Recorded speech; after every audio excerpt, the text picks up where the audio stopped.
the way, may dalawa pa kaming naka-standby na magsasalita, no? Si writer and commentator E.B. Hogalbot on standby na, and international human rights defender, lawyer na tumutulong sa atin, Attorney Arnedo Valera from America, on standby na rin. Pero may dalawa pa tayong magsasalita dito sa ating kapulungan. Thank you, Eric.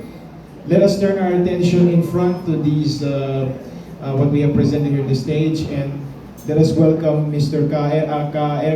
RJ Avellana to come in front and give us a explanation on the dangers of EDCA and the incoming proxy war. Thank you.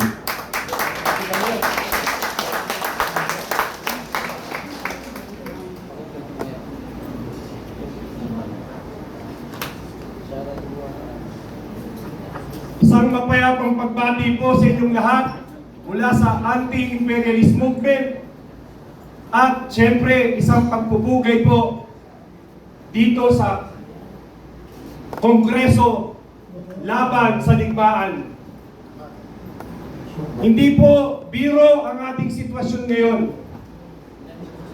Hindi na pinag-uusapan kung kaninong kampo tayo pumapanig. Kung tayo ay pro-Marcos, anti-Marcos, pro-Duterte, kung ikaw ay isang liberal, kung ikaw ay isang komunista, kapag sumabog po ang digmaang nuklear, walang panalo. Lahat tayo talo.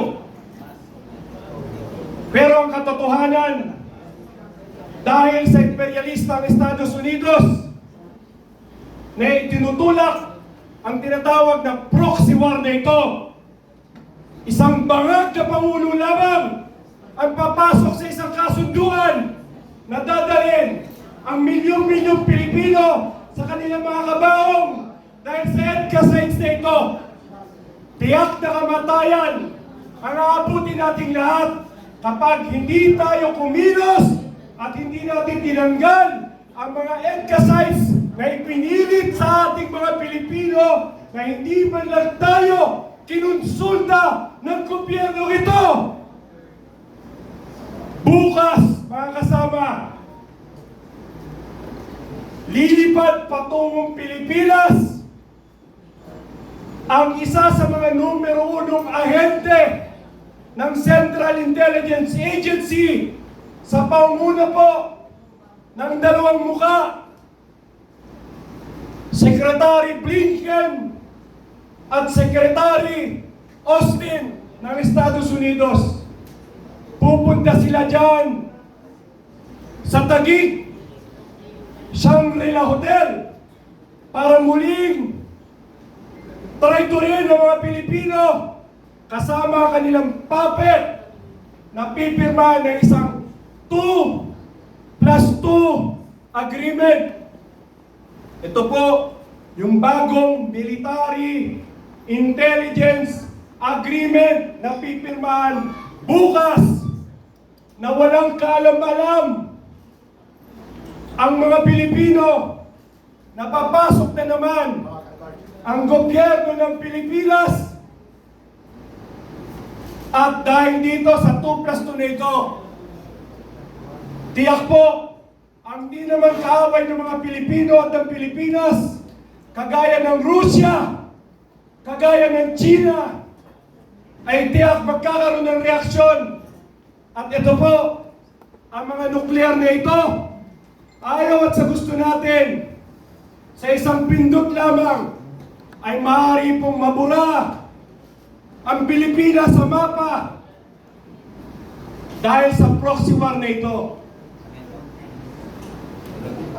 Magbibigay po ako ng isang halimbawa sa pinakamataas na lugar ng Pilipinas sa Cagayan. Pag sinabi kong detonate, tumingin po kayo rito. Ayan po. I-detonate po yan. Ang gamit po niyan ay itong bomba nuklear na ito. 5 megaton. Ang ibig sabihin, 1 megaton, 1,000,000 toneladang dinamita. Ang katumbas, 1,000,000. 5 milyong toneladang dinamita kapag ipinupulpo sa Lalo military base. Lahat ng mga tao doon sa isang pindot lamang pag-release ng bomba nuklear na yan. Detonate! Mark, detonate! Ayan po ang bilang. Tumingin po kayo ron. Kung meron kayong kamag-anak, kung dyan kayo pinanganak, kung kayo ay pro-Duterte, pro-Marcos, komunista, hindi na ho titignan yan. Kahit pag pumutok yung oras na ito, tinarget ang Metro Manila, hindi nyo na mararamdaman yan. Abo na lang tayo. Kaya ang tanong mga kasama, papayag pa tayo na manatili ang mga EDCA sites dito na malinaw na ito'y magneto ng digmaan. Papayag po ba kayo? Hindi! Papayag ba kayo? Hindi! Bukas, muling pipirmahan ng isang military intelligence agreement sa pagitan ng Estados Unidos at ng Pilipinas na walang kaalam-alam ang 120 milyong Pilipino. Magsample po tayo sa ikalawang base militar ng EDCA, Antonio Bautista Air Base. Ito po, sorry. Camilo Cias, Naval Base, Santa Ana, Cagayan. Dahil sa proxy war na ito, tingnan niyo po ang bilang na maaaring mamatay. Detonate. Ayan po. Ito po ay makikita nyo sa nuke map. Ano po? Isang nuclear scientist ang nag-design yan. Sinasabi niya ito ang estimate deaths at estimate casualties. Kapag pumuntok po ang isang bomba nuclear na yan na 5 megaton, isang taon po na walang araw. Isang taon po na ang hangin ay madumi. Kahit merong mabuhay, walang ospital, walang kalsada, walang tubig, walang pagkain. At kapag yan ay nagtuloy-tuloy, sasagot din po ang mga kalaban ng China at kalaban ng Rusya. Yan po ay hindi na mapipigilan.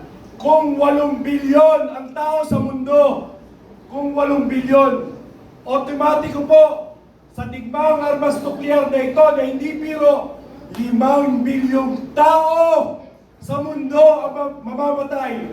Sa isang iglap, ang 3 bilyon na tao na mabubuhay, walang pagkain, walang araw, walang kahit ano.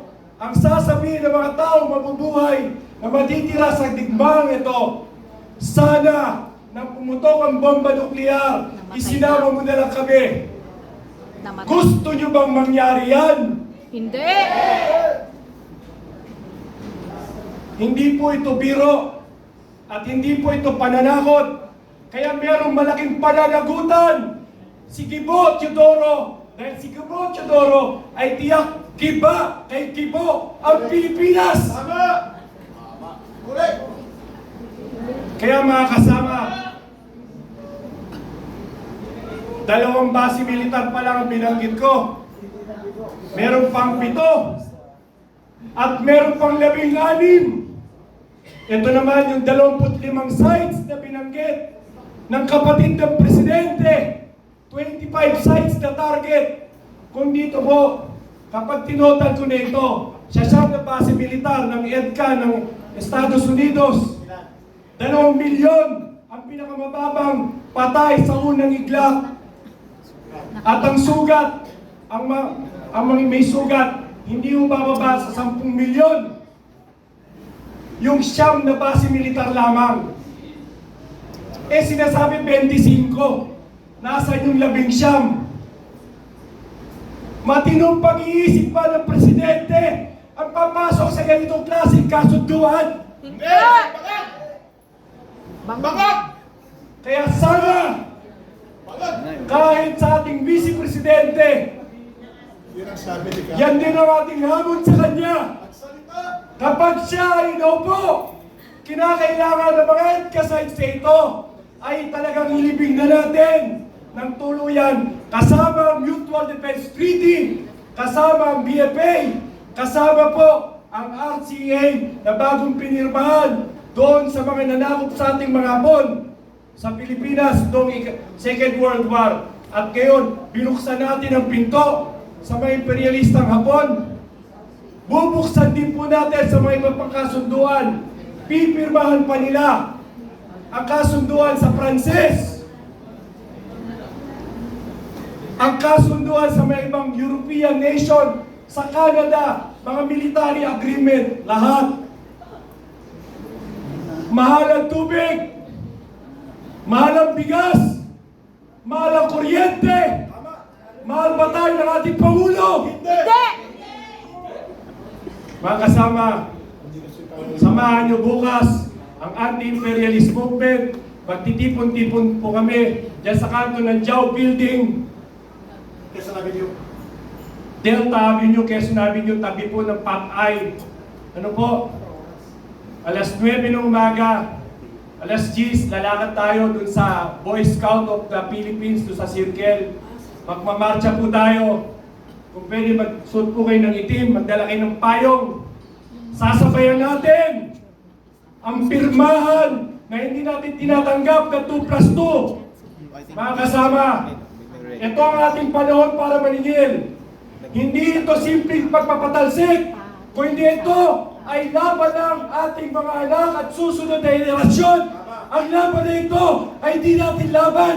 Laban na ito ng mga susunod na mga Pilipino. Ipaglaban ang kapayapaan. Kapayapaan! Kapayapaan! Ipaglaban! Kapayapaan! Ipaglaban! Kapayapaan! Ipaglaban! No to EDCA proxy war! Scrap! Scrap! Scrap! No to EDCA proxy war! Mabuhay ang kapayapaan. Maraming salamat po.